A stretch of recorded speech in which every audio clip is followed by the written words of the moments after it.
Hello my dear friends, welcome to S class education. So आज आपण पाहणार आहोत 12th standard I T information technology आणि त्यामधील फोर्थ चॅप्टर जो की आहे एमर्जिंग टेक्नॉलॉजीज. सो याच्यामध्ये बेसिक गोष्टी काय काय आहेत तर आपण बघणार आहोत basics of I O T म्हणजे काय, इंटरनेट ऑफ थिंग्स.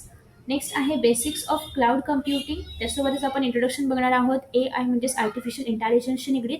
आणि सगळ्यांना 5G तर माहितीच आहे, त्याच्याबद्दलच आपण थोडीशी माहिती याच्यामध्ये बघणार आहोत. Okay, so let us start. सगळ्यात पहिल्यांदा आहे आय ओ टी म्हणजे काय, इंटरनेट ऑफ थिंग्स. हा तुम्हाला फुल फॉर्म लिहिण्यासाठी येऊ शकतो. ठीक आहे, सो आय-ओ-टीचा फुल फॉर्म काय आहे, internet of things. The Internet of Things is a network of physical devices, vehicles, home appliances, and other atoms embedded with electronics, software, sensors. त्यासोबतच या सगळ्याच्या ज्या काही गोष्टी आहेत त्या निगडीत आहेत कोणाच्या, इंटरनेट ऑफ थिंग्स. म्हणजे ज्या पण फिजिकल गोष्टी आहेत, जे पण असे अप्लायन्सेस आहेत की जे आपण इंटरनेटशी कनेक्ट करू शकतो किंवा ज्याच्यामध्ये कनेक्टिव्हिटी आहे, हे सगळं कशामध्ये येणार आहे, इंटरनेट ऑफ थिंग्समध्ये. And connectivity which enables these things to connect, collect, and exchange data, creating opportunities for more direct integration of the physical world into computer-based system, resulting in efficiency improvements, economic benefits. This reduces human efforts. So basically या सगळ्या गोष्टी जेव्हा आपण इंटरनेटसोबत connect करतोय तेव्हा ह्याच्यामध्ये ज्या काही डाटा आहे तर डाटा एक्सचेंज होत आहे, नवीन नवीन अपॉर्च्युनिटीज क्रिएट होत आहेत. आपण आपलं जे फिजिकल वर्ल्ड आहे तर ते कम्प्युटर वर्ल्डसोबत अटॅच करतोय. सो याच्यामुळे बेनिफिट आपल्यालाच होतोय की जे पण ह्युमन एफर्ट्स आहेत ते आता कमी होत आहेत किंवा याच्यामुळे जास्त इकॉनॉमिक बेनिफिट्स मिळत आहेत किंवा आपल्यापेक्षा पण मशीन चांगलं काम करू शकतात. सो हे काय आहे, क्वालिटी पण इम्प्रूव्ह होते. सो इट इज एफिशियन्सी पण काय होते, इम्प्रूव्ह होते. ठीक आहे, सो हे सगळं येणार आहे इंटरनेट ऑफ थिंग्स स्टँडर्ड. आता internet of things involve extending internet connectivity beyond standard devices such as desktops, laptops, smartphones, and tablets to any range of traditionally dumb or non-internet enabled physical device and everyday objects. So IoT मध्ये काय आहे की आपण जे आता internet वापरत आहोत, okay, so ही जी connectivity आहे इंटरनेटची, आपण डेस्कटॉपला इंटरनेट अटॅच करू शकतो, आपण मोबाईलला कनेक्ट करू शकतो, आपण लॅपटॉप्सला कनेक्ट करू शकतो, टॅबलेटला कनेक्ट करू शकतो. पण आता आपल्याला हे जे इंटरनेट आहे अशा काही गोष्टींना कनेक्ट करायचं आहे की जे आता आपण ऑब्जेक्ट्स नाही एव्हरीडे लाईफमध्ये वापरतोय, पण त्याच्यामध्ये कनेक्टिव्हिटी नाहीये. अशा गोष्टींपर्यंत आपल्याला हे इंटरनेट पोहोचवायचं आहे किंवा अशा गोष्टी आपल्याला इंटरनेटशी कनेक्ट करायच्या आहेत आणि हे सगळं येणार आहे आय ओ मध्ये. सो आय-ओ-टी म्हणजे काय, internet of things involves extending internet connectivity beyond the standard devices like laptop, desktop, smartphones etcetera to a range of traditionally dumb किंवा non internet enabled physical devices and everyday objects. इथपर्यंत आपल्याला आपलं जे internet आहे त्याची connectivity आहे तर ती घेऊन जायची आहे. Okay, so embedded with technology, these devices can communicate and interact over the internet, and they can be remotely monitored आणि controlled. आणि याचा आपण मॉनिटर करू शकतो याला, की ते डिव्हाइस कसं चालणार आहे, काय चालणार आहे, त्याला आपण कंट्रोल करू शकतो. ओके, आता हे जे आपण म्हणतोय एमर्जिंग टेक्नॉलॉजी वगैरे आहे किंवा IoT वगैरे आहे, याचा नेमका ॲडव्हान्टेज काय आहे, का बरं आपण हे वापरायला पाहिजे. ओके, सो आपल्याला ॲडव्हान्टेज माहिती पाहिजेत. ॲडव्हान्टेज म्हटल्यानंतर काही डिसएडव्हान्टेज पण असतील, तेही आपण आता बघणार आहोत. सो पहिला आहे ते म्हणजे advantages. Efficient resource utilization. If we know the functionality and the way that how each device works, we definitely increase the efficient resource utilization as well as monitor natural resources. So पहिला advantage असा आहे की efficient resource utilisation म्हणजेच काय, की जर आपल्याला असं कळलं की एखादा डिव्हाइस कसं काम करतोय. आता सगळ्यात पहिल्यांदा सुरुवातीला जेव्हा स्मार्टफोन्स आले किंवा लॅपटॉप्स आले तेव्हा सगळ्यांनाच माहिती नव्हतं ना ते कसे वापरायला पाहिजे किंवा त्याच्यामध्ये फीचर्स काय आहेत हे सगळ्यांना प्रत्येकाला कळतं असं नव्हतं. पण त्याच्यानंतर लोक हळूहळू शिकले की कसं आपण वापरू शकतो, याच्यामध्ये कोणते फीचर्स आहे, याच्यामध्ये आपण अजून काय काय करू शकतो. आणि मग आता प्रत्येक जण आपल्या सगळ्या कामांसाठी आपण स्मार्टफोनचा यूज करतो, आपण लॅपटॉपचा यूज करतो. म्हणजेच काय, आपल्याला कळलं की ते डिव्हाइस कसं काम करतं आणि त्याच्यामुळे आपण त्याचा एफिशियंटली सगळ्या ठिकाणी आता उपयोग करू शकतो. ठीक आहे, सो एफिशियंट रिसोर्स युटिलायझेशन म्हणजे हेच आहे की जेव्हा आपल्याला एखाद्या डिव्हाइसची फंक्शनॅलिटी कळते, म्हणजेच if we know the functionality and how that device works, okay, so we definitely increase the efficient resource utilisation and we can monitor the natural resource. Okay, आता आपण मॉनिटर करू शकतो आपल्या लॅपटॉपला, आपल्या मोबाईलला. ओके, सो हे सगळं याच्यामध्ये इन्क्लूड होणार आहे. नेक्स्ट आहे minimise human efforts. So as the device of IoT म्हणजेच इंटरनेट ऑफ थिंग्स इंटरॅक्ट आणि communicate with each other and do lot of task for us, then they minimise the human efforts. So आता आपण जर आपल्या लॅपटॉपला किंवा आपल्या कधी-कधी आपण असंही करतो, की आपला जो मोबाईल आहे तो आणि आपला जो एसी आहे तो आपण कनेक्ट करतो. मग काय होतं, की विथआऊट एसीचा रिमोट आपण मोबाईलवरून सुद्धा एसीला हाताळू शकतो किंवा आपला मोबाईल आणि आपण फॅन आपण दोघांना कनेक्ट करतो. मग काय होतं, की आपण फॅनचं बटन मोबाईलमध्ये आल्यामुळे आपण मोबाईलवरूनच फॅन ऑन ऑफ करू शकतो. म्हणजे या ठिकाणी आपले आपण ह्युमन एफर्ट्स वाचवले. त्या स्विचपर्यंत जा, ते ऑन करा, ते ऑफ करा. सो एवढे सगळे एफर्ट्स आपण वाचवले. म्हणजेच आपण काय केलं, की 2 गोष्टींना आपण कनेक्ट केलं with the help of internet. ठीक आहे. So as the devices of IoT interact किंवा communicate with each other, they do last lot of tasks themselves for us. ते स्वतःहूनच आपल्यासाठी ते टास्क करतात. अर्थात आपल्या ऑर्डरने किंवा आपल्या कमांडनेच करणार आहेत, पण ते स्वतःहूनच करतात आपल्यासाठी. त्याच्यामुळे ह्युमन एफर्ट्स काय होतात, रिड्यूस होत आहेत. ठीक आहे. नेक्स्ट आहे टाइम सेव्हिंग आहे. So as it reduces the human efforts, obviously human efforts reduce करतात, त्याच्यामुळे आपला टाइम त्याच्यामध्ये वाचतोय. आपण ते स्वतःहून नाही करत आहे. सो आपला टाइम आपण मग दुसऱ्या ठिकाणी इन्व्हेस्ट करू शकतो. ठीक आहे. So the time is primary factor in automation which can save through IoT platforms. Basically तर टाईमच आहे. आपण हे सगळं का करतोय? आपण आता मी व्हिडिओ बनवते, तर मी चांगला पी-डी-एफ वगैरे घेऊन बनवते. दुसरी गोष्ट मी तुम्हाला फक्त असंच कॅमेराने वगैरे दाखवून बनवू शकले असते, पण त्याच्यामध्ये वेळ गेला असता. कॅमेरा ॲडजस्ट करा, मग ते पुस्तकावरती तसं ते म्हणजे कॅमेरा पुस्तकाच्या वरती ठेवा, मग ते कॅप्चर करणार. सो याच्यामध्ये वेळ गेला असता. पण आता मी पी-डी-एफ ओपन केले, सरळ ते हे होतंय. ओके. जे रेकॉर्ड होतंय. सो हे अजून टाईम सेव्हिंग झालं. तर अशा पद्धतीने प्रत्येक नवीन-नवीन गोष्टीचा शोध आपण यासाठीच लावतो, की आपला टाईम वाचला पाहिजे, आपले एफर्ट्स वाचले पाहिजेत. ओके. आफ्टर दॅट नेक्स्ट आहे enhance data collection. IoT device can collect data from environment like weather, sound, pollution, etc. And this data then can be used to take decisions. So आता हे जे सगळे devices आहेत आपले internet of थिंग्सवाले devices, हे काय करतात, की सगळा जो काही डाटा आहे, वेदरशी निगडीत असेल, साऊंडशी निगडीत असेल, तो सगळा एका ठिकाणी कलेक्ट करतात आणि मग त्याच्यामुळे हा जो डाटा कलेक्ट केलेला आहे तो यूज करून मग आपण डिसिजन्स घेऊ शकतो. लाईक तुम्ही जर पाहिलं तर Googleवरती आपल्याला कळतं की वेदर कसं आहे. Googleवर आपल्याला कळतं की कुठे पॉल्युशन आहे. Googleवर आपल्याला कळतं की म्हणजे मॅप्सवरती कळतं की ट्रॅफिक कुठे आहे. याच्या आधारे आपण आपले डिसिजन्स घेऊ शकतो. ओके. सो हे पण एन्हान्स डाटा कलेक्शनमध्ये येणार आहे. नेक्स्ट आहे improve security. So IoT based जे पण सिक्युरिटी सिस्टम्स आहेत कॅन मेक होम ऑफिसेस म्हणजे होमचं किंवा ऑफिसचं एन्व्हायरमेंट ते अजून सिक्युअर बनवतात. ठीक आहे. सो हे याच्यामध्ये आलेलं आहे. सो आता आपण एकदा जस्ट रिकॅप घेऊया याचा सगळ्या ॲडव्हांटेजेसचा. पहिला ॲडव्हांटेज आहे ते म्हणजे एफिशियंट रिसोर्स युटिलायझेशन. दुसरा आहे रिड्यूस ह्युमन एफर्ट्स. तिसरं आहे हे टाइम सेव्हिंग आहे. त्याच्यानंतर आपण बघितलं होतं की एन्हान्स डाटा कलेक्शन आणि लास्ट आहे ते म्हणजे इम्प्रूव्ह सिक्युरिटी. ठीक आहे. माझ्यासोबत पाठ करायचा जेणेकरून तुमचा अभ्यास याच ठिकाणी होईल आणि तुम्हाला पुन्हा हे पाठ करायची गरज नाही पडणार. सो पहिल्यांदा आपण बघूया ॲडव्हांटेजेस. ॲडव्हांटेजेसमध्ये येणार आहे efficient resource utilisation. After that next आहे ते म्हणजे आपण पाहिलं होतं की हे ह्युमन एफर्ट्स रिड्यूस करतात. So reduces human efforts. त्याच्यामुळे काय आहे, हे टाइम सेव्हिंग आहे. त्याच्यामुळे टाइम सेव्हिंग आहे. टाइम सेव्हिंग नंतर थर्ड पार्ट होता एन्हान्स डाटा कलेक्शन आणि लास्ट पार्ट आहे तो म्हणजे इम्प्रूव्ह सिक्युरिटी. ठीक आहे. सो या सगळ्या गोष्टी याच्यामध्ये येणार आहेत. तुम्हाला जर ॲडव्हांटेजेस लिहायला आले तर तुम्ही हे लिहू शकता. आता डिसएडव्हांटेजेस पण बघूया. डिसएडव्हांटेजेसमध्ये काय येणार आहे, privacy. Even without the active participation of the user, the IoT system provides substantial personal data in maximum detail. So basically कधी-कधी काय होतं, की आपला जो डाटा आहे विदाऊट आपल्या प्रेझेन्समध्ये किंवा आपण काही कमांड न देता कधी-कधी तो डाटा लीक होऊ शकतो किंवा तो डाटा मॅक्सिमम आपले जे काही डिटेल्स आहेत तर ते दुसऱ्या सिस्टमला प्रोव्हाईड वगैरे केले जाऊ शकतात. सो हा एक याच्यामध्ये डिसएडव्हांटेज आहे. नेक्स्ट आहे ते म्हणजे complexity. So the designing, developing, maintaining, enabling the large technology to IoT system is quite complicated. म्हणजे एक तर ही सगळी गोष्टी डिझाइन करणं, प्रत्येक गोष्ट इंटरनेटला कनेक्ट करणं, कनेक्टिव्हिटी तपासणं, हे सगळं थोडंसं कॉम्प्लिकेटेड आहे ना. म्हणजे प्रत्येक वेळी किंवा प्रत्येक गोष्टीसोबत आपण हे करू शकतो असं नाहीये. ठीक आहे. त्याच्यामुळे थोडंसं कॉम्प्लिकेटेड आहे. सो दोनच डिसएडव्हांटेजेस आहेत. एक तर privacy, because even without the active participation of the user, IoTs काय करतात, जो पण सिस्टमचा डाटा आहे किंवा आय-ओ-टी सिस्टम्स काय करतात, की जो पण आपला पर्सनल डाटा आहे तो मॅक्सिमम फील्ड्सला किंवा मॅक्सिमम डिटेल्समध्ये सगळ्यांना प्रोव्हाईड करू शकतात. दुसरं आहे ते म्हणजे कॉम्प्लेक्सिटी. कारण designing, developing, enabling the large technology of IoT is quite complex. ठीक आहे. किंवा इज क्वाईट कॉम्प्लिकेटेड. आता आय-ओ-टीचा आपण यूज कुठे कुठे करतो, डिसएडव्हांटेज झालं, ॲडव्हांटेज झालं, तरी सुद्धा आपण आय-ओ-टी वापरतोय. मग ते आपण कुठे कुठे वापरतो, तर पहिली गोष्ट आहे ती म्हणजे स्मार्ट लाईटनिंगमध्ये. सो आता आपण बघतो की डे लाईट वगैरे आपण कंट्रोल करतोय किंवा इव्हन आपल्या घरामधल्या लाईट्स पण आपण मोबाईलच्या सहाय्याने ऑन ऑफ करू शकतो. सो हे सगळं कुठे कशामध्ये येते, आय-ओ-टीमध्येच येते. ठीक आहे. So smart lightning, illumination of light is control on the basis of day light.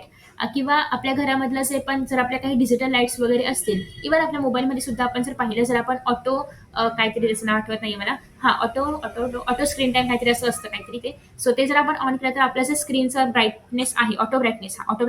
So स्क्रीनचा जो काही ब्राईटनेस आहे, तर तो आपण उन्हामध्ये गेलं की थोडा वाढतो. आपण अगेन घरामध्ये आलो की तो कमी होतो, जर आपण ऑटोवरती ठेवला असेल तर. सो बेसिकली हे काय आहे, स्मार्ट लाइटनिंग आहे. ठीक आहे. So illumination of light depending upon the day light. ठीक आहे. नेक्स्ट आहे स्मार्ट थर्मोस्टॅट्स. थर्मोस्टॅट्स म्हणजे काय?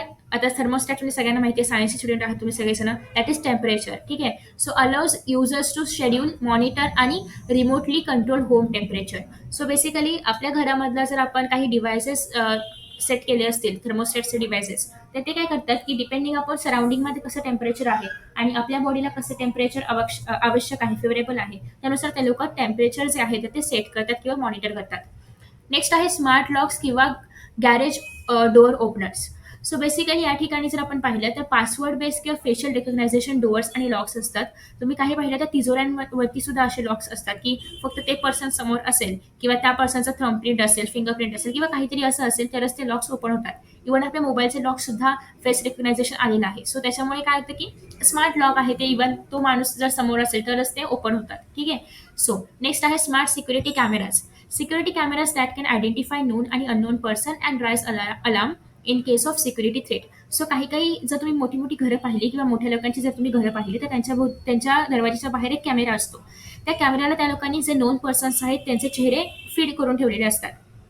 मग काय होतं की जर एखादा अननोन चेहरा समोर आला तर लगेचच तो कॅमेरा काय करतो की रिंग देतो किंवा एक अलार्म वाजवतो किंवा एक काहीतरी जो काही नॉईज असेल त्याचा तो क्रिएट करतो, जेणेकरून लोकांना कळतं की इथे कोणीतरी अननोन पर्सन आलेला आहे. ठीक आहे. आणि सिक्युरिटी पर्पजसाठी हे असं वापरलं जातं. So smart security cameras. After that next आहे smart traffic signals. Signal that can adjust their timing to accommodate commutes and holiday traffic and keep cars moving. So तुम्ही जर पाहिलं असेल तर आपल्या गुगल मॅपवरती ती जी गुगल ताई आहे, म्हणजे जी मॅपवाली आहे, ती आपल्याला सांगते की कुठल्या एरियामध्ये ट्रॅफिक आहे, ट्रॅफिक कधीपर्यंत आहे किंवा कधी कधी हा रस्ता फ्री वगैरे असेल, विदाऊट ट्रॅफिक वगैरे असेल किंवा ट्रॅफिक अजून किती वेळपर्यंत चालणार आहे, हे ते एस्टिमेट काढून आपल्याला सांगत असते. ठीक आहे. सो हे काय झालं, स्मार्ट ट्रॅफिक सिग्नल्स. ओके. किंवा त्यासोबतच आपण जर पाहिलं तर जे आपले रोड्सवर जे ट्रॅफिक सिग्नल्स असतात ते पण कधी कधी त्यांच्यामध्ये असं असं सिस्टम बसवलेली असते की साधारणतः जर आपण अनालिसिस केलं तर आपल्याला कळतं की या सपोज 4 ते 5 या रस्त्यावरती खूप ट्रॅफिक वगैरे असणार आहे. मग त्यानुसार ते सिग्नल्स काय करतात, सगळ्या व्हेकल्सला व्यवस्थित अॅक्युमुलेट करण्यासाठी वगैरे स्वतःचं जे म्हणजे लाईक रेड लाईट दाखवणं आहे, येलो लाईट दाखवणं आहे, हे ते सिग्नल्स ऍडजस्ट करतात. ओके. सो हे आहे याचे ॲप्लिकेशन्स. आपण एकदा जस्ट ॲप्लिकेशन्स लक्षात ठेवूया, म्हणजे पाठ करण्याचा प्रयत्न करूया. तर पहिलं ॲप्लिकेशन आपण पाहिलं होतं स्मार्ट लाइटिंग. स्मार्ट लाइटिंगमध्ये काय होतं, illumination of light is control according to the day light. दुसरं आपण पाहिलं होतं स्मार्ट कॅमेराज, नाही हे सिक्वेन्स चुकतोय. दुसरं आपण पाहिलं होतं स्मार्ट थर्मोस्टॅट्स. स्मार्ट थर्मोस्टॅट्स आपण याच्यामध्ये आपण पाहिलं होतं की हे काय करतं, युजरला अलाउ करतं की टेम्परेचर कंट्रोल ठेवण्यासाठी, रूममध्ये वगैरे कंट्रोल टेम्परेचर ठेवण्यासाठी.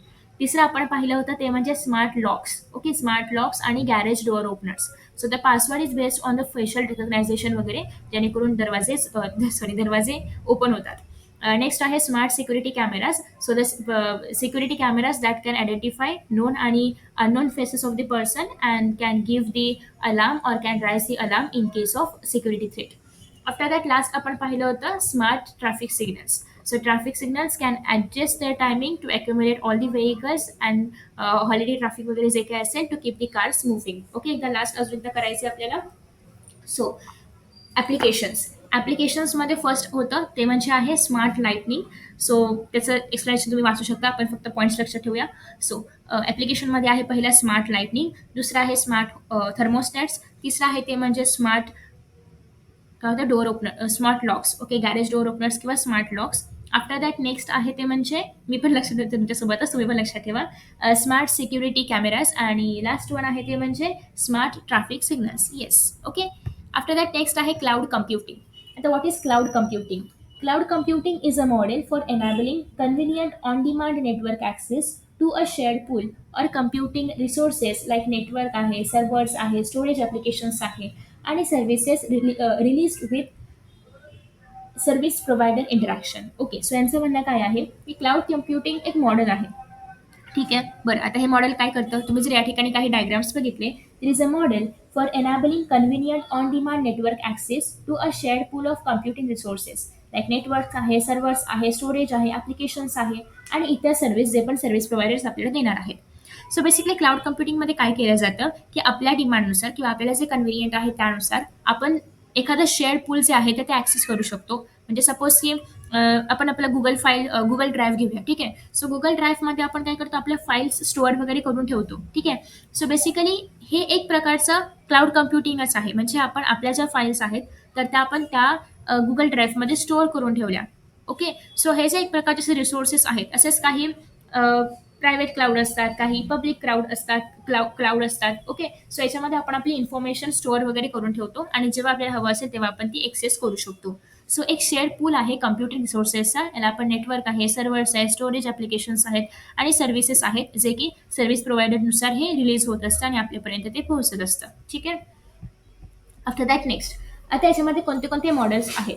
तर there are three primary service models of cloud computing that are infrastructure as a service, IaaS, platform as a service, PaaS, आणि software as a service, SaaS. Okay.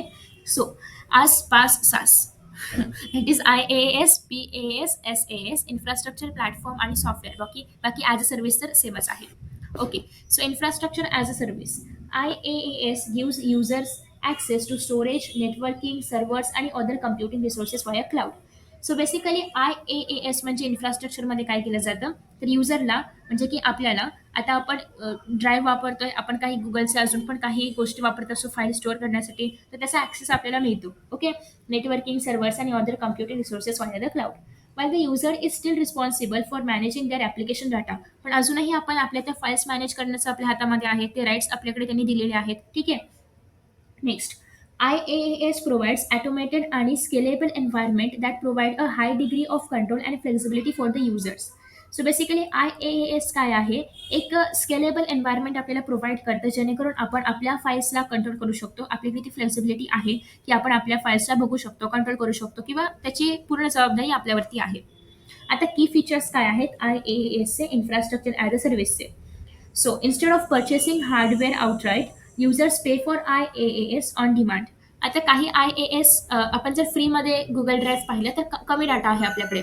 त्याच्यामध्ये जर आपल्याला खूप सारे अजून काही इन्फॉर्मेशन स्टोअर करायची असेल तर आपल्याला गुगलला काही एक पर्टिक्युलर अमाउंट द्यावी लागते आणि आपला जो स्टोरेज आहे तो वाढवून घ्यावा लागतो. ठीक आहे. मग हार्डवेअर वगैरे बाय करण्यापेक्षा सध्या लोक काय प्रेफर करतायत की IaaS प्रेफर करतायत. IaaS मध्ये पैसे भरायचे आणि तो जो आपल्याला जेवढा पण आपल्याला गरज आहे स्टोरेजची, तेवढा स्टोरेज ते लोक घेतात. ठीक आहे. So instead of purchasing hardware वगैरे. नेक्स्ट आहे infrastructure is scalable depending on processing आणि स्टोरेज नीड्स. सो स्केलेबल आहे, आपल्याला किती स्टोरेज पाहिजे, आपल्याला किती गरज आहे यानुसार आपण ते ऍडजस्ट करू शकतो. आफ्टर दॅट नेक्स्ट आहे enterprises saves the cost of buying and maintaining their own hardware. Obviously आता आपण हार्डवेअर नाही घेते तर मग हार्डवेअर मेंटेन करा, परत ती उडाली बिडली त्याचं मेंटेनन्स बघा, तिला काय झालं तर ते अजून खूप कॉस्ट त्याचं जातं. सो हे एवढं सगळं करण्यापेक्षा इन्फ्रास्ट्रक्चर ॲज अ सर्व्हिसमध्ये आपण क्लाउड बाय करतो किंवा एक स्टोरेज पर्टिक्युलर अमाऊंटमध्ये बाय करतात. एक्झाम्पल्समध्ये आहे Amazon वेब सर्व्हिसेस, AWS ज्याला आपण म्हणतो, किंवा मायक्रोसॉफ्ट Azure VM, किंवा गुगल कम्प्युटिंग इंजिन, गुगलचं स्वतःचं पण कम्प्युटिंग इंजिन आहे GCE. Okay. After that next आहे platform as a service, PaaS. A service provider offers access to a cloud-based environment in which users can develop, manage and deliver applications. आता या ठिकाणी service provider काय करतात, जो पण user आहे त्याला क्लाउड बेस्ड एन्व्हायरमेंटचा असा ॲक्सेस देतात की ज्याद्वारे तो युजर एक स्वतःचा ॲप्लिकेशन डेव्हलप करू शकतो, मॅनेज करू शकतो, डिलिव्हर करू शकतो. इन ॲडिशन टू स्टोरेज आणि अदर कम्प्युटिंग रिसोर्सेस. म्हणजे याच्यामध्ये त्या पर्सनला म्हणजे त्या युजरला स्टोरेजचं राईट्स तर मिळणार आहेतच, राईट्स म्हणजे स्टोरेज तर मिळणार आहेच, पण त्यासोबतच त्या पर्सनला स्वतःचं स्वतःचं ॲप डिझाईन करणं किंवा स्वतःचं ॲप मॅनेज करणं या गोष्टी पण मिळणार आहेत. ठीक आहे. So now users are able to use a suite of pre build tools. म्हणजे काय की त्याला नाही, सपोज आपल्याला जर आपलं ॲप डेव्हलप करायचं आहे तर आपल्याला थोडंसं आधी एक तयारी करण्यासाठी काही बेसिक टूल्स हवे असतात. ठीक आहे. ॲप तयार करायचं म्हटल्यानंतर काही बेसिक टूल्स पाहिजे, बॅकग्राऊंड वगैरे वॉटेवर जे पण पाहिजे असेल ते. ठीक आहे. मग हे सगळं टूल्स वगैरे हे जे सर्व्हिस प्रोव्हायडर्स आहेत पासचे, तर ते प्रोव्हाइड करतात युजरला. आफ्टर दॅट नेक्स्ट आहे कस्टमाइज आणि टेस्ट देअर ओन ॲप्लिकेशन्स. आणि कस्टमाइज करणार आहेत त्यांचं ॲप्लिकेशन, त्यासोबतच त्यांचं ॲप्लिकेशन टेस्ट वगैरे करणार आहेत. हे सगळं कशामध्ये केलं जातं, प्लॅटफॉर्म ॲज अ सर्व्हिसमध्ये. सो बेसिकली हा एक प्लॅटफॉर्म आहे ज्याच्यामध्ये सर्व्हर्स युजर्स जे आहेत तर ते काय करू शकतात, आपलं जे ॲप आहे तर ते बनवू शकतात, किंवा दुसरी गोष्ट आपलं जे ॲप्लिकेशन आहे तर ते मॅनेज करू शकतात. आणि हे जे जे पण सर्व्हिस प्रोव्हायडर्स आहेत तर ते त्यांना ते सगळं करण्यासाठी टूल्स प्रोव्हाईड करतात. त्यासोबतच त्यांचं ॲप्लिकेशन तयार झालं की ते टेस्ट पण करतात ॲप्लिकेशन प्रॉपर वगैरे आहे का. सो हे सगळं येणार आहे पासच्या अंडर. आता नेक्स्ट आहे की फीचर्स. की फीचर्स काय काय आहेत. Pass provides a platform which with tools to test, develop आणि host applications in the same environment. So pass आपल्याला एक प्लॅटफॉर्म प्रोव्हाइड करतं. पासच्या नावातच प्लॅटफॉर्म आहे, ठीक आहे. जेणेकरून आपण त्यासोबतच टूल्स पण प्रोव्हाइड करतो जेणेकरून आपण आपलं ॲप डेव्हलप वगैरे करून त्याची टेस्ट पण करू शकू.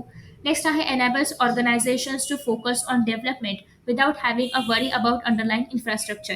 त्यासोबतच असे काही ऑर्गनायझेशन्स आहेत की जे आपण आपलं जे पण ॲप डेव्हलप करणार आहोत त्याच्यावरती फोकस वगैरे करू शकतो आपण, आणि विदाऊट त्याचं इन्फ्रास्ट्रक्चर कसं असेल, काय कसं असेल याचा विचार न करता. नेक्स्ट आहे ते म्हणजे provides manage security, operating system, server software आणि बॅकअप्स. हे सगळं काय आपल्याला प्रोव्हाइड करतं. सिक्युरिटी प्रोव्हाइड करणार आहे, ऑपरेटिंग सिस्टम आहे त्यांची, सर्व्हर सॉफ्टवेअर पण त्यांचंच आहे, बॅकअप पण त्याचंच आहे. आपल्याला फक्त काय करायचं आहे ते बाय करायचं आहे, ऑब्व्हियसली बाय करावं लागेल. आणि मग त्याच्यावरती आपण आपल्या पद्धतीने स्टोरेज तर आपल्याला मिळणार आहेच, आपण त्याच्यावरती ते ॲप बनवण्यासाठी वगैरे वापरू शकतो, ठीक आहे. नेक्स्ट आहे facilitates collaborative work even if teams work remotely. ते आपल्याला कोलॅबोरेटिव्ह वर्क वगैरे सगळं सगळं काही प्रोव्हाइड करणार आहे. जे पण ॲप्स ॲप्लिकेशनसाठी वगैरे युजफुल आहे ते सगळं काही आपल्याला प्रोव्हाइड करायचं काम त्यांचं असतं, ठीक आहे. नेक्स्ट आहे सॉफ्टवेअर ॲज अ सर्व्हिस, सास. सास नाही म्हणत त्याला, बट मी तुम्हाला लक्षात सांगते, आसपास सास. So a service provider deliver software and applications through the internet. हे तर सगळ्यांना माहिती आहे, इंटरनेटशिवाय तर आपण काहीच करू शकत नाही. मग ते प्लॅटफॉर्म असो, ते इन्फ्रास्ट्रक्चर असो, किंवा ते सॉफ्टवेअर असो. Okay. So users to not install application on their local devices. मग आता हे जे ॲप्लिकेशन पासमध्ये तयार केलं गेलं होतं तर हे जे ॲप्लिकेशन्स आहेत तर ते आता इंटरनेटच्या थ्रू डिलिव्हर केले जातात युजर्सपर्यंत. पण युजर्स हे जे ॲप्लिकेशन आहेत तर ते स्वतःच्या डिव्हायसेसमध्ये इन्स्टॉल नाही करत. मग इन्स्टेड हे जे ॲप्लिकेशन्स आहेत reside on a remote cloud network access through the web or an API. त्यापेक्षा हे जे ॲप्लिकेशन्स आहेत यांना क्लाउड ह्याच्यामध्येच ठेवलं जातं, क्लाउड नेटवर्कमध्येच, आणि तिथून ज्यांना पाहिजे त्यांना ते लोक वापरू शकतात, ठीक आहे. सो की फीचर्स काय काय आहेत आता सासचे. आता अर्थात आपण ते डाउनलोड नाही करत आहे, म्हणजे आपण आपला स्पेस नाही वापरत आहे त्या पर्टिक्युलर ॲप्लिकेशनसाठी, ठीक आहे, म्हणजे आपला स्पेस वाचतोय. Okay. So SaaS vendors provide users with software आणि applications via a subscription model. आता त्यांचं ठरलेलं असतं की 6 महिन्याचं सबस्क्रिप्शन आहे, तर एवढ्या कालावधीसाठी तुम्हाला एवढं एवढं स्टोरेज मिळेल आणि असं असं सॉफ्टवेअर मिळेल, ठीक आहे. किंवा हे ॲप्लिकेशन तुम्ही 6 महिन्यांसाठी वगैरे वापरू शकता ऑन द बेसिस ऑफ की किती अमाऊंट असेल ती पे वगैरे करून, ठीक आहे. नेक्स्ट आहे users do not have to manage, install or upgrade software. SaaS providers manage this. सोबतच आता आपण पैसे भरलेले आहेत, मग आपण हात वर करायचे, ते लोक जे पण मॅनेज करणार आहेत, अपडेट करायचे, अपग्रेड करायचं, काय काय करायचं ते लोक करून देणार. आपण फक्त ते वापरायचं आहे आणि टाइम टू टाइम त्याचं सबस्क्रिप्शन आपण फक्त ते करायचं आहे, बाकी सगळं ते लोक बघणार, ठीक आहे. Data is secure in the cloud. Obviously secure आहे म्हणूनच लोक वापरतात. Equipment failure does not result in loss of data. आता हा जो डाटा आहे तो आपण क्लाउडमध्ये स्टोअर केलाय, आपल्या डिव्हाइसमध्ये हा डाटा नाहीये, तो क्लाउडमध्ये आपण स्टोअर केलाय, जसं आपण सबस्क्रिप्शन घेतलेलं आहे. सो आपल्या डिव्हाइसला भलेही काही झालं तरी पण तो जो डाटा आहे तर तो क्लाउडमधला कुठेही जात नाही, डाटा तसाच राहतो, कारण आपण तो कुठल्याही डिव्हाइसमध्ये फीड नाही केलाय, आपण तो क्लाउडमध्ये फीड केलाय. ओके. सो त्याच्यामुळे डाटा कुठेही जाणार नाही, भले तुमच्या डिव्हाइसला काही पण होऊ दे, सिस्टमला काही पण होऊ दे, काही फरक पडणार नाही. ओके. आफ्टर दॅट नेक्स्ट आहे use of source resources can be scaled depending upon service needs. आता डिपेंडिंग अपॉन आपल्याला कसं हवं आहे सर्व्हिस वगैरे त्यानुसार हे सगळं पाहिलं जातं.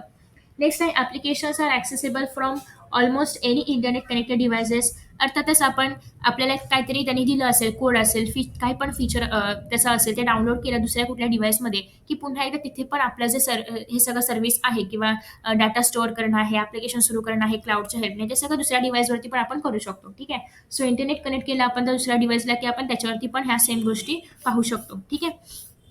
सो आता आपण 3 गोष्टी इथे पाहिलेल्या आहेत, ज्यांना आपण म्हणतो क्लाउड कम्प्युटिंगचे मॉडेल्स. पहिला आहे इन्फ्रास्ट्रक्चर ॲज अ सर्व्हिस, दुसरा आहे प्लॅटफॉर्म ॲज अ सर्व्हिस, आणि तिसरा आहे ते म्हणजे सॉफ्टवेअर ॲज अ सर्व्हिस. इन्फ्रास्ट्रक्चरमध्ये काय होतं की आपल्याला स्टोरेजचा ॲक्सेस मिळणार आहे, नेटवर्किंग, सर्व्हर्स या सगळ्यांसोबतच, आणि आपल्याकडे आपण पूर्ण फ्लेक्झिबल आहोत, आपल्या पूर्ण कंट्रोलमध्ये ते सगळं असणार आहे. दुसरी गोष्ट म्हणजे आपल्याला ते हार्डवेअर वगैरे परचेस करायची गरज नाहीये. आपल्याला फक्त IaaS साठी थोडंसं पेमेंट करायचं आहे, जेणेकरून आपल्याला स्टोरेज मिळेल. त्याच्यानंतर आपण पाहिलं की याच्यामध्ये डिपेंडिंग अपॉन आपलं किती काम आहे किंवा आपल्या कामाचं स्केल वगैरे किती आहे त्याप्रमाणे आपल्याला स्टोरेज लागतं आणि त्यासाठी आपण तेवढे पैसे पे करतो. ठीक आहे. आता अर्थात आपण या ठिकाणी कुठलाही हार्डवेअर वगैरे परचेस नाही करत आहे. So to maintain the hardware साठी आपण जे पण पैसे आहेत तर ते पण खर्च नाही करणार आहोत. एक्झाम्पलमध्ये आपण गुगल कम्प्युटिंग इंजिन घेऊ शकतो. Compute engine. After that next आहे पास. पासमध्ये काय आहे? Platform as a service. So या ठिकाणी सर्व्हिस प्रोव्हायडर्स काय करतात? आपल्याला एक प्लॅटफॉर्म प्रोव्हाइड करतात ज्याच्यामध्ये आपण आपला ॲप मॅनेज करू शकतो, डेव्हलप करू शकतो, डिलिव्हर करू शकतो. तेच आपल्याला टूल्स वगैरे सगळं काही प्रोव्हाइड करतात. आपल्या ॲपचं टेस्टिंग पण ते लोकच करतात. Okay. So after that next आहे सॉफ्टवेअर ॲज अ सर्व्हिस. याच्यामध्ये काय होणार आहे की सर्व्हिस प्रोव्हायडर्स काय करतात? सॉफ्टवेअर आणि ॲप्लिकेशन आपल्याला डिलिव्हर करतात. ते आपल्याला आपल्या डिव्हाइसमध्ये इन्स्टॉल करायची गरज नसते. ते आपण क्लाउड कम्प्युटिंगमध्येच इन्स्टॉल करतो आणि तिथेच आपण ते वापरतो. आता याच्यामध्ये डाटा वगैरे कुठेही जाण्याची शक्यता कमी आहे, जरी पण आपल्या डिव्हाइसला काही झालं तरी पण डाटा कुठेही जात नाही. ठीक आहे. दुसरी गोष्ट म्हणजे इव्हन आपण याच्यामध्ये कुठल्याही हार्डवेअरवरती वगैरे खर्च नाही करत आहे, कारण ते लोक स्टोरेज प्रोव्हाइड करतायत. अजून एक गोष्ट म्हणजे जोपर्यंत आपलं सबस्क्रिप्शन असेल तोपर्यंत हे व्हॅलिड असणार आहे. दुसऱ्या कुठल्याही डिव्हाइसला आपण हे कनेक्ट करू शकतो. सो हे सगळं येईल याच्यामध्ये. एक्झाम्पल्समध्ये आहे GitHub आहे, SAP आहे, Slack आहे, ड्रॉपबॉक्स. ड्रॉपबॉक्स सगळ्यांना माहिती असेल, हे थोडंसं फेमस आहे. कुठे गेलं? हां, ड्रॉपबॉक्स फेमस आहे. याच्यामध्ये आपण आपला कुठलाही डाटा स्टोअर करून ठेवू शकतो. एक प्रकारचं क्लाउड कम्प्युटिंग आहे. Types of cloud computing. There are three basic types of development deployment अच्छा डिप्लॉयमेंट ओके चलो deployment of cloud computing that are public, private आणि हायब्रिड. तीन टाईपचं क्लाउड कम्प्युटिंग आहे. पब्लिक आहे, प्रायव्हेट आहे आणि हायब्रिड आहे. अर्थात पब्लिकचा अर्थ तुम्ही लावू शकता. So in public cloud or the services are supporting infrastructure are managed off site over the internet आणि shared across multiple users. So आता हे खूप सारे युजर्स एकच क्लाउड वापरणार आहेत. सो त्याच्यामुळे हे थोडंसं कमी एक्सपेन्सिव्ह आहे, कारण प्रत्येक युजरला बाय नाही करावं लागत आहे. सो हे एक म्युच्युअल आहे की सगळे लोक म्हणजे एक पर्टिक्युलर ग्रुप ऑफ पब्लिक हा सेमच क्लाउड वापरणार आहेत. त्याच्यामुळे हे थोडंसं आपण म्हणू शकतो की थोडंसं एक्सपेन्सिव्ह कमी आहे किंवा लेस एक्सपेन्सिव्ह आहे, बट सिक्युरिटी पर्पजच्या दृष्टीने हे एवढं चांगलं नाहीये. ठीक आहे. So public clouds are more efficient आणि इनएक्सपेन्सिव्ह दॅन प्रायव्हेट आणि हायब्रिड. याच्यामध्ये Amazon AWS आहे, जे की आपण IaaS मध्ये पाहिलं होतं. मायक्रोसॉफ्ट पण आपण IaaS मध्ये पाहिलं होतं आणि गुगल क्लाउड प्लॅटफॉर्म्स. ठीक आहे. नेक्स्ट आहे प्रायव्हेट. प्रायव्हेट म्हणजे कळतच आहे की आपण स्वतः हे विकत घेणार आहोत, सो ते पर्सनल असणार आहे.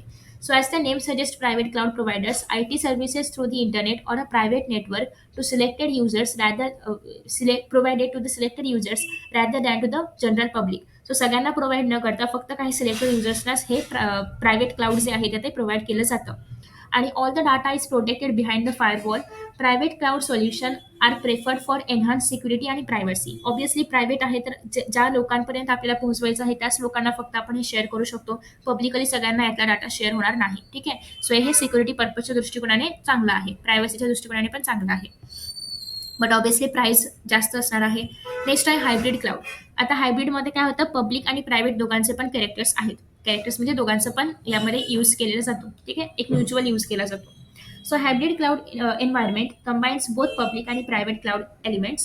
The cloud is in a hybrid environment communicate over a encrypted connection and allow for the portability of data and applications. Hybrid cloud allows greater flexibility as compared to that public किंवा private cloud solutions. So हे private आणि public दोघांचं पण याच्यामध्ये mix आहे, merge केलेलं आहे आणि त्यानुसार आपण इथे जो डाटा आहे तर तो सेफ स्टोअर वगैरे करू शकतो. अगेन हे याची फ्लेक्सिबिलिटी पण जास्त आहे, दोघांपेक्षा पण हे जास्त फ्लेक्सिबल आहे, जास्त आपण याच्यामध्ये फीचर्स वगैरे वापरू शकतो, जास्त आपल्या सोयीसाठीच आहे. ठीक आहे, किंवा सोयीस्कर आहे. आता याचे बेनिफिट्स काय आहेत, का आपण क्लाउड कम्प्युटिंग यूज करतोय किंवा काय गरज आहे क्लाउड कम्प्युटिंगची. पहिलं आहे ते म्हणजे कॉस्ट सेव्हिंग आहे. Okay, so cloud computing solutions are inexpensive than the actual overall infrastructure setup for the IT services. ते एकूण म्हणजे पूर्णच्या पूर्ण इन्फ्रास्ट्रक्चर डेव्हलप करण्यापेक्षा किंवा ते हार्डवेअर वगैरे बाय करण्यापेक्षा हे जे आपण घेणार आहोत क्लाउड कम्प्युटिंग ते थोडंसं स्वस्त असणार आहे. ओके, कॉस्ट सेव्हिंग असणार आहे, हा पहिला पैशाचा मुद्दा. ओके, आफ्टर दॅट नेक्स्ट आहे रिलायबल असणार आहे. क्लाउड कम्प्युटिंग मोर रिलायबल आहे than in house IT infrastructure, कारण आपण याच्यावरती रिलायबल मीन्स लाईक मोर आपण ट्रस्ट वगैरे करू शकतो. नेक्स्ट आहे mobility. Cloud computing solutions are more portable because user can easily access at any time anywhere. आपल्याला असं काय नाही की खूप मोठं सेटअप घेऊन जायचं नाही, आपल्याच मोबाईलमध्ये किंवा आपल्याच डिव्हाइसमध्ये ते असणार आहे, आपल्याला फक्त ते कुठेही ओपन करता येऊ शकतो त्याच्यामुळे. ठीक आहे. सो कोणतेही मोठं डिव्हाइस वगैरे नाहीये. इनफॅक्ट जर आपण हार्डवेअर वगैरे जर घेतलं तर आपल्याला ते कुठे पण कॅरी नाही आपण करू शकत, त्याच पर्टिक्युलर डिव्हाइसमध्ये ते असणार आहे. ठीक आहे. सो या गोष्टी याच्यामध्ये येऊ शकतात. आता मग क्लाउड कम्प्युटिंगचे युजेस काय आहे? किंवा बेनिफिट्स काय आहे, युजेस जर आपण पाहिले बेनिफिट्स काय आहेत, पहिलं आहे ते म्हणजे कॉस्ट सेव्हिंग आहे, दुसरं म्हणजे रिलायबल आहे आणि तिसरं म्हणजे mobility. Okay, cost saving, reliable आणि मोबिलिटी. MCR किंवा MRC, CRM, वॉटेवर काय पण निमोनिक तयार करू शकता. नेक्स्ट आहे आर्टिफिशियल इंटेलिजन्स. नेक्स्ट आहे AI. तुम्हाला सगळ्यांना माहिती आहे की सध्या AI खूप जास्त डिमांडमध्ये आहे. सो AI म्हणजे काय आहे, आर्टिफिशियल इंटेलिजन्स म्हणजे काय, तर artificial intelligence is an area of computer science. Computer सायन्सचा असा एक एरिया आहे that emphasises on creation of intelligent machines that work and react like humans. तर अशा गोष्टी आपण किंवा असे मशीन्स आपण डेव्हलप करतोय की जे माणसाप्रमाणे काम करतील, जे माणसाप्रमाणे रिॲक्ट करतील, जे माणसाप्रमाणे ऍक्ट करतील, अशा काही मशीन्स किंवा अशा काही गोष्टी आपण सध्या in the field of computer science आपण तयार करतोय. आय होप की सगळ्यांनी सोफियाचं नाव ऐकलं असेल. ती ह्युमनसारखी दिसणारी रोबोट आहे जी की सगळी कामं करते, बोलते, चालते, वॉट एव्हर. फक्त ती जेवण नाही करणार ऑब्व्हियसली, बट सगळी कामं ती ह्युमनसारखी करते. तिला छान असं स्ट्रक्चर पण दिलंय ह्युमन फिमेल सारखं. आणि तिच्याबद्दल इंटरव्ह्यूज वगैरे खूप सारे आहेत. इफ यू वॉन्ट मी ते चेकआउट करू शकता. सो अशा पद्धतीने याला आपण म्हणतो आर्टिफिशियल इंटेलिजन्स. असे काही रोबोट्स वगैरे तयार करणं किंवा अशा काही मशीन्स तयार करणं जे की एक्झॅक्टली ह्युमनसारखे दिसतात, ह्युमनसारखे ऍक्ट वगैरे करतात. ठीक आहे. इव्हन ते हसते सुद्धा, तिला डोळ्यांना पण पापण्या वगैरे बरंच काही सेम ह्युमन्ससारखं करण्याचा प्रयत्न केलेला आहे. ठीक आहे. So AI is different from robotics. पण एक्झॅक्टली आपण रोबोटिक्स आहे असं AI ला नाही म्हणू शकत. सो AI रोबोटिक्स पासून जरासं डिफरंट आहे, पण रिलेटेड आहे रोबोटिक्सशी. So to some extent in which machines sense their environment. So आसपास काय आहे किंवा सेन्स आपण म्हणतो ना की काय, जसं की आपण याच्यामध्ये बघितलं होतं, आता आपण IoT मध्ये बघितलं की स्मार्ट लॉक वगैरे आहेत, त्याच्यामध्ये ते काय करणार आहे किंवा स्मार्ट कॅमेराज आहेत, त्याच्यामध्ये ते सेन्सच करतायत ना की नोन पर्सन कोणता आहे, अननोन पर्सन कोणता आहे. ओके. सो बेसिकली हे जे सेन्सिंगची एबिलिटी आहे तर ती त्यांच्यामध्ये आहे. कॅल्क्युलेशन्स परफॉर्म करू शकतात, फिजिकल टास्क करू शकतात, स्वतःहून करू शकतात किंवा आपल्या कमांडच्या अंडर करू शकतात. ठीक आहे. So AI is related to robotics, but it is not exactly robotics, but it is related to some extent. ठीक आहे. आता AI मध्ये काही फील्ड्स आहेत like machine learning automates analytical model building to find hidden insights in data without being programmed to look for something in particular or draw a certain conclusion. So basically machine learning मध्ये काय आहे, आपण automates analytical model building to find hidden insights in data without being programmed to look for something in particular or draw a certain conclusions. So basically machine learning मध्ये काय होणार आहे, एक particular model आपण बिल्ड करणार आहोत, त्याचं आपण अनालिसिस करणार आहोत, त्याच्यामध्ये काय काय इन्साइट्स आहे म्हणजे काय काय इन शॉर्ट फीचर्स आहे असं आपण घेऊ शकतो की विदाउट प्रोग्राम, त्याचा प्रोग्राम वगैरे काय न बघता. ओके. ऑब्व्हियसली प्रत्येक गोष्टी आपण जर बघू शकत असेल मग आपण केलंच असं. ठीक आहे. सो प्रोग्राम्स वगैरे काय न बघता आपण त्याचे प्रोग्राम्स म्हणजे कसं सांगू तुला, त्याचे प्रोग्राम्स वगैरे न बघता आपण सांगू शकतो की हे कशासाठी युजफुल आहे किंवा हे काय काम करू शकतं. ठीक आहे. सो असं आपण डिसाईड करू शकतो. ठीक आहे. आफ्टर दॅट नेक्स्ट आहे कन्क्लुजन काढू शकतो. आफ्टर दॅट नेक्स्ट आहे neural networks imitates the brain's array of interconnected neurons and relay information between various units to find connection and derive meaning from data. So like आपल्या बॉडीमध्ये कसं न्यूरॉनचं connection आहे ज्याद्वारे आपण आता आपल्याला सेन्स होतोय किंवा आपण बोलू शकतोय किंवा सगळं ऑब्व्हियसली न्यूरॉन्समुळेच आपलं ब्रेन चालू आहे. ठीक आहे. सो हे जे न्यूरल नेटवर्क आहे ते सेम त्याच पद्धतीचा काही त्याच फॉर्मॅटमध्ये या AIs मध्ये बसवलं जातं किंवा त्या फॉर्मॅटमध्येच हे AIs बनवले जातात जेणेकरून ते सगळे इन्फॉर्मेशन वगैरे कलेक्ट करू शकतील, एन्व्हायरमेंटला सेन्स वगैरे करू शकतील. ठीक आहे. आफ्टर दॅट नेक्स्ट आहे deep learning utilizes really big neural network and a lot of computing power to find complex patterns in data for applications such as image आणि speech recognition. सो तुम्ही जर पाहिलं तर ती सोफिया पण आपण तिला जे सांगू किंवा जे बोलू तिचं ते आन्सर देते. कसं काय देऊ शकते, कारण आपण जे बोलू ते रेकग्नाइज करते. सो तिच्यामध्ये असं न्यूरल कनेक्शन म्हणजे आपल्या सेल्स सारखं नाही, ऑब्व्हियसली कम्प्युटिंगच्या हेल्पनेस, बट असं काही कनेक्शन केलेलं आहे की ज्याच्यामुळे ती स्पीच रिकग्नाइज करू शकते किंवा ती इमॅज बघू शकते किंवा ती इन शॉर्ट लोकांना ओळखू सुद्धा शकते, तिला तिच्यामध्ये जसं डाटा फीड केला असेल त्याप्रमाणे. ठीक आहे. नेक्स्ट आहे cognitive computing is about creating a natural human like interaction including using the ability to interpret speech आणि रिस्पॉन्ड टू इट.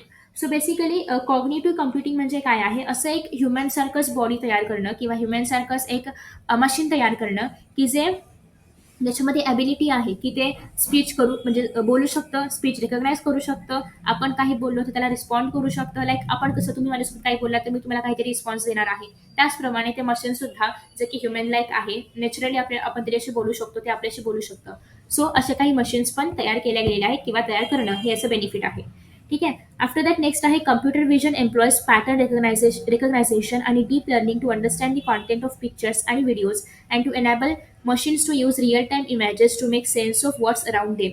सो त्यांच्यामध्ये कम्प्युटर विजन बसवलेली आहे, जेणेकरून ते इमेजेस आहे किंवा व्हिडिओज त्यांच्यासमोर जे पण चालू आहे ते सेन्स करू शकतात.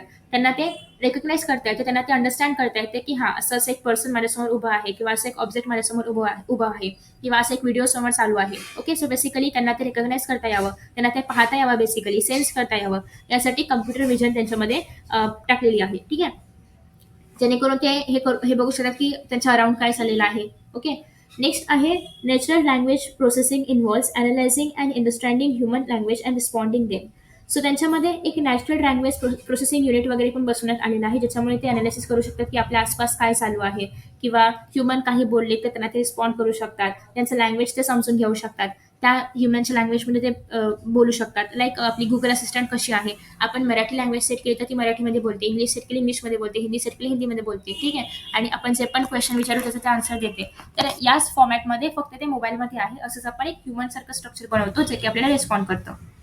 आता नेक्स्ट आहे आर्टिफिशियल इंटेलिजन्सच्या आपण वेगवेगळ्या फील्ड्स पाहिल्या की कसं त्याचा यूज आहे. आता त्याचे ॲडव्हान्टेजेस काय आहेत. एक तर रिडक्शन इन ह्युमन एरर्स. आता आपण कोणतंही काम करणं आणि आर्टिफिशियल इंटेलिजन्स किंवा इन शॉर्ट रोबोट कुठलंही काम करणं, दोघांमध्ये अर्थात डिफरन्स असणार आहे. आपण त्या परफेक्शननी काम नाही करू शकत ज्या परफेक्शननी रोबोट्स करू शकतात. ठीक आहे, सो बेसिकली मग सॉरी, ठीक आहे खूप जास्त होते, बट प्रॉब्लेम असं आहे की तुम्ही माझ्यासमोर नाही आहात, सो मला तुमचे फेशियल एक्सप्रेशन नाही कळत आहेत आणि that's why to make myself assure की त्यांना कळते, यासाठी मी सारखं ठीक आहे बोलते, प्लीज माफ करा हा. So reduction in human errors, ज्याच्यामुळे जर आपण आर्टिफिशियल इंटेलिजन्स वापरत असू तर ऑब्व्हियसली ते एरर्स नाही करणार, कारण त्याच्यामध्ये आपण असा प्रोग्राम फिट केलेला आहे की ते आपण जे काही काम देऊ ते करणार आहेत विथ 100% ॲक्युरेसी किंवा 100% परफेक्शन. ठीक आहे, परत ठीक आहे, बट असो चलो. आफ्टर दॅट नेक्स्ट आहे digital assistance. Some of the highly advanced organisations use digital assistant to interact with users which saves the need for human resources, for example chatbot. So तुम्ही असे पण काही काही हॉटेल्समध्ये वगैरे रोबोट्स आहेत की आपलं जे इंटरॅक्शन आहे वेटरसोबत म्हणा किंवा इतर लोकांसोबत म्हणा हे खूप मिनिमाइज झाले, ते कमी झालेलं आहे, मिनिमम म्हणजे एक रिड्यूस झालेलं आहे असं पण म्हणू शकतो. कारण आपल्याला जे काही बोलायचं आहे किंवा आपल्याला जी पण ऑर्डर द्यायची आहे ती आपण त्याच रोबोटला देतो, ते रोबोट जाऊन आतमध्ये काहीतरी सांगत असेल, ती डिश आपल्यासमोर येते. सो इथे कुठेही ह्युमनची गरज नाहीये. म्हणजे त्यांना असं म्हणायचं की सध्या आपण त्यांचा त्या लोकांचा जे असिस्टंट म्हणून वापर करू शकतो, म्हणजे ते ह्युमनचं यूज कमी झालेला आहे किंवा ह्युमनचं प्रेझन्स नसलं तरी पण चालू शकतो. बट ऑब्व्हियसली याच्यामुळे अनएम्प्लॉयमेंट खूप वाढेल. सो हे एक मोठं डिसएडव्हान्टेज ठरू शकतं की प्रत्येक ठिकाणी जर रोबोट्सचं सगळं काही करू लागले किंवा आर्टिफिशियल इंटेलिजन्सचा जर यूज व्हायला लागला तर मग माणसांचं काही कामच उरणार नाही. सो मग असं करून आपण आपल्याच पायावरती कुऱ्हाड मारतोय असं होऊ शकतं. आफ्टर दॅट नेक्स्ट आहे faster decisions. Using AI alongside other technologies we can make machines take decision faster than human आणि carry out actions quicker. Obviously आपण जी काही इन्फॉर्मेशन त्या मशीनमध्ये टाकू त्यानुसार ते मशीन्स डिसिजन्स घेऊ शकतं आणि विदाऊट एनी कन्फ्युजन डिसिजन्स घेऊ शकतं, त्याच्यामुळे ते ह्युमन्सपेक्षा पण फास्ट डिसिजन्स घेणार आहे आणि फास्ट ॲक्शन्स करणार आहे. अगेन या ठिकाणी ह्युमन्सचं गरज कमी होत चालली आहे असं आपण बघतोय, कारण सगळी कामं आता AI नक्कीच करू शकतात. बट याच्यामुळे अगेन अनएम्प्लॉयमेंट वाढेल, जे एक ते हार्मोनी असते ह्युमन्समध्ये तर ती कमी होईल, इंटरॅक्शन्स कमी होतील, रिलेशन्स वीक होत जातील ह्युमन्समधले जर मशीन्स आले तर. ऑब्व्हियसली प्रत्येक गोष्टीचं ॲडव्हान्टेज डिसएडव्हान्टेज असतंच, त्याप्रमाणे याचे पण डिसएडव्हान्टेजेस आहेत, बट ॲडव्हान्टेज जास्त आहेत असं आपण बघू शकतो इथे.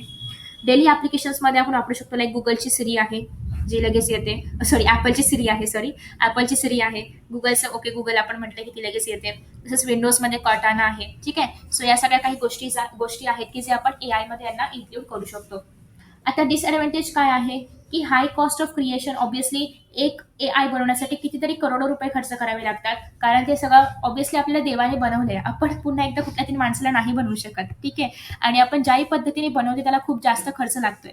आपलं जे बॉडी आहे एवढी व्हॅल्युएबल आहे तरी मी त्याच्या पण व्हॅल्यू नाही करत आहे. ते आपल्याला केव्हा कळेल जेव्हा आपण एखादा स्वतःहून रोबोट बनवायला घेऊ आणि त्याला किती खर्च लागतो हे बघू, तेव्हा आपल्याला कळेल की आपली बॉडी किती व्हॅल्युएबल आहे. सो खूप जास्त खर्च लागतो हे सगळे क्रिएशन्स करायला, कारण त्यांचं इंटेरियर खूप कॉम्प्लेक्स आहे, त्यांना तसं बनवणं, त्या पद्धतीचं ह्युमनसारखं स्ट्रक्चर त्यांना देणं वगैरे या सगळ्यासाठी खूप जास्त कॉस्ट लागते. दुसरी गोष्ट अर्थात अनएम्प्लॉयमेंट. जर आपण सगळे लोक जर AI वापरू लागले तर त्या ठिकाणी मेजॉरिटी ऑफ टास्क हे रोबोट्सच कम्प्लीट करतील आणि ह्युमनचा यूज किंवा ह्युमनचा त्या ठिकाणी गरज कमी होईल. ठीक आहे, नेसेसरी कमी होईल. सो हे सगळे डिसएडव्हांटेज आहेत. डिसएडव्हांटेज दोन आहेत ते म्हणजे हाय कॉस्ट आहे ऑफ क्रिएशन आणि दुसरं म्हणजे अनएम्प्लॉयमेंट.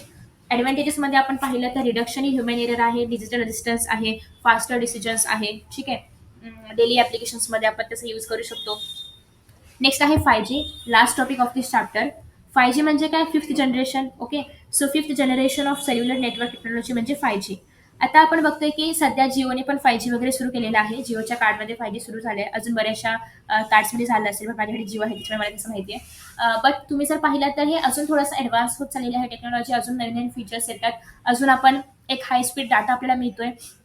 जसं की आपण आता डिफरन्स बघू शकतो. सगळ्यात आधी 2G होतं, 3G आलं, मग 4G आलं. तर 2G आणि 3G पेक्षा 5G खूप जास्त चांगलं होतं, हाय स्पीड नेटवर्क होतं किंवा एफिशियंट होतं. त्याचप्रमाणे 5G त्यापेक्षाही जास्त एफिशियंट आता असणार आहे. Okay, so it is expected to provide internet connection that are multiple time faster than 4G LTE. LTE means what? Long time evolution. So तुम्ही जर पाहिलं तर 4Gचं जर कार्ड आपल्याकडे असेल तर वरती 4G LTE लिहिलेलं यायचं. सो LTE म्हणजे काय? Long term evolution. पण आता मात्र 5G त्याच्यापेक्षाही फास्टर आलेलं आहे. So 5G technology may use a variety of spectrum bands including millimetre waves म्हणजेच वेव्स, रेडिओ स्पेक्ट्रम सुद्धा ते वापरू शकतं. अगदी शॉर्ट डिस्टन्सवरती खूप मोठा लार्ज अमाउंट ऑफ डाटा ते कॅरी करू शकतं. The drawbacks of higher frequency is that they are more easily obstructed by walls of buildings, trees, etc. But एक डिसएडव्हांटेज असं आहे की ते फास्ट स्पीडने ट्रॅव्हल करू शकतात. नक्कीच डाटा खूप फास्ट स्पीडने किंवा हाय स्पीडने डाटा ट्रान्सफर होऊ शकतो. बट मध्ये जर खूप साऱ्या बिल्डिंग्स आल्या तर ते वेव्स ट्रान्सफर नाही होणार. ठीक आहे, म्हणजे त्या तिथून त्यांना एक ऑब्स्ट्रॅकल आलेला आहे मध्ये, एक काहीतरी असं एक बॅरियर आलेला आहे मध्ये, की जिथून ते पटकन अशा वेव्स पास नाही होणार. सॉरी, जरासा बॅकग्राऊंड नॉईज आहे. होप सो की तुम्ही तो अवॉइड कराल. ओके, वेदर वगैरे जर खराब झालं तर अगेन प्रॉब्लेम येऊ शकतो. स्पीड वगैरे कमी होऊ शकते. 4G मध्ये पण असं व्हायचं, बट आता 5G अजून जास्त एक्स्ट्रा स्पीडवाला आहे, तर याच्यामध्ये थोडे जास्त प्रॉब्लेम्स होऊ शकतात वेदरमुळे किंवा बिल्डिंगमुळे वगैरे. ठीक आहे. नेक्स्ट आहे the new 5G network will be able to transmit very large amount of data but only few blocks at a time. खूप जास्त डाटा ट्रान्सफर होऊ शकतो, बट ब्लॉक्स कमी कमी ब्लॉक्समध्ये, म्हणजे ब्लॉक्स आपण डाटाचे करू शकतो आणि खूप कमी ब्लॉक्समध्ये ट्रान्सफर होऊ शकतं. कारण स्पीड खूप फास्ट आहे. सो अजून थोडंसं डेव्हलप व्हायला याला वेळ लागेल. सध्याचं जे नेटवर्क आहे तर ते याच स्टेजला आहे. 5G network are digital cellular networks in which the service area covered by providers is divided into small geographical areas called as cells. So आता हे जे 5G नेटवर्क्स आहेत तर ते पर्टिक्युलर एरियामध्ये आहे. लाईक सपोज की त्यांचं काहीतरी ठरलेलं असेल की सपोज सपोज हा या 1 किलोमीटरच्या एरियामध्ये हे 5G नेटवर्क आहे. दुसऱ्या 1 किलोमीटरच्या एरियामध्ये दुसरं सेल, म्हणजे ते दुसरं सेल झालं. त्या ठिकाणी 5G वेगळा डिवाइड केलेला आहे. सो अशा पद्धतीने त्यांनी थोडेसे असे सेल्स तयार केलेले आहेत. आफ्टर दॅट नेक्स्ट आहे 5G can support up to million devices per square kilometre compare to 4G. So आता हे जे 5G आहे. Okay, sorry for disturbance. Next आहे 5G can support up to million device per square kilometre compare to 4G. आता काही applications आपण बघूया. Online 5G gaming खूप इझिली आता शक्य आहे. खूप फास्ट किंवा खूप एफिशियंटली चालू शकतं असं आपण म्हणूया. ॲटोमेटेड व्हेकल्ससाठी 5G इम्पॉर्टंट आहे. व्हर्च्युअल क्लासरूम्स पण 5G वरती खूप चांगले चालू शकतात. अजून आहे अल्ट्रा HD व्हिडिओज पाहायला मिळतील किंवा वेबसाईटचा जो लोड टाईम असतो, वेबसाईट लोड होते ना, त्यासाठीचा जो टाईम आहे तर तो आता कमी होईल. रिड्यूस्ड ॲप लोडिंग टाईमसुद्धा मल्टिपल टाईम्स फास्टर आहे 4G पेक्षा. IoT बेस्ड ॲप्लिकेशन्स खूप फास्ट चालू शकतात किंवा हाय स्पीड डाटा ट्रान्सफर या ठिकाणी होऊ शकतं. ठीक आहे, with the help of 5G. So in this way आपला चॅप्टर संपलाय. आता आपण काही इम्पॉर्टंट गोष्टी ज्या आहेत त्या बघूया. IoT stands for internet of things. With the help of application based on IoT various social आणि क्रिटिकल प्रॉब्लेम्स जे आहेत ते आपण सॉल्व्ह करू शकतो regarding to traffic problem, air pollution, water pollution etcetera. AI म्हणजे काय? Artificial intelligence. AIच्या हेल्पने आपण खूप हाय ॲक्युरेसी किंवा हाय प्रायव्हसी वगैरे मेंटेन ठेवू शकतो. आणि 5G सध्याची फास्टेस्ट मेथड आहे डाटा ट्रान्सफर करण्याची. ठीक आहे. सो इन दिस वे आपण पूर्ण चॅप्टर पाहिला आहे. आय होप की तुम्हाला हा व्हिडिओ आवडलेला आहे. आणि thank you so much for watching this video. Best of luck for your exams. आणि थँक्यू इंटरनेट, ज्याच्यामुळे आपण आता बोलू शकतो किंवा तुम्ही माझं म्हणणं ऐकू शकताय. तुमचा रिस्पॉन्स मला कळू शकते थ्रू द कमेंट्स. बट तरी सुद्धा याचे काही डिसएडव्हांटेजेस सुद्धा आहेत. बट अगेन जे आपल्याकडे आहे त्यासाठी आपण ग्रेटफुल राहूया. Thank you so much for watching this video. Best of luck for your future. Bye bye.